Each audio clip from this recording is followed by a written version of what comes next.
السلام عليكم، اهلا بيكم معايا في فيديو جديد. ان شاء الله النهارده فكره الفيديو تعجبكم. متنسونيش في لايك وشير واشتراك في القناه، تفعلوا الجرس عشان يوصلكم كل جديد فيديوهاتي. ولو عجبكم الفيديو تشجعوني بلايك.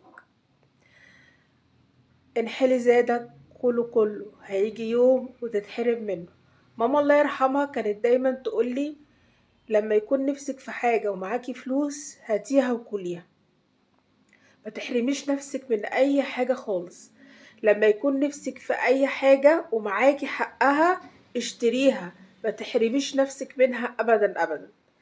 كانت تقولي في الدنيا متعي نفسك، متعي نفسك طول ما انت عايشة، متعي نفسك بلبس، بأكل، بشرب، بفسح، بكل اللي نفسك فيه.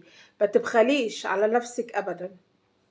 كنت اقول لها طب ما انا بشوف ناس كتيره قوي يعني بتستخسر الفلوس وبتستخسر ان هي تصرفها، وبتقعد تحوش تحوش وناس بخلة جدا. كانت تقعد تقول لي الناس دي مصيرها راحه فين؟ مصيرها راحه عند ربنا طالعه فوق، والكفن ملوش جيوب.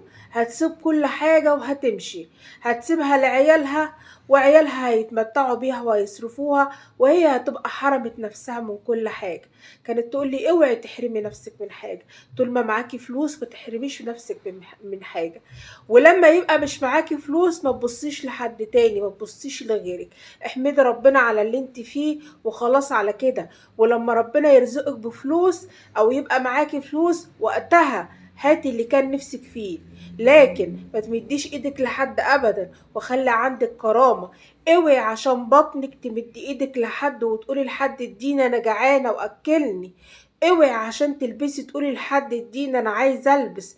اوعي كرامتك وتمدي ايدك لحد عشان يديكي حاجه. استني ما ربنا يبعتلك الرزق وهاتي اللي نفسك فيه. ما تمديش ايدك لاي انسان. ما تمديش ايدك للعبد، مدي ايدك للرب. اطلبي من ربنا وقولوا له يا رب ارزقني، يا رب اديني، يا رب استرني. مش عشان بس تاكلي وعشان تشربي، عشان برضو من الرزق اللي ربنا يبعتهولك ده تساعد المحتاج. ساعد المحتاج من المبلغ اللي معاك. ان شاء الله لو معاكي 50 جنيه ربنا رزقك بيهم، ساعدي وطلعي ال50 جنيه دول. لو طلعتي نصهم لله ربنا هيبعتلك اضعاف اضعاف. اتمنى باذن الله فكرة الفيديو النهاردة تكون عجبتكم، واشوفكم في فيديو جديد ان شاء الله. والسلام عليكم.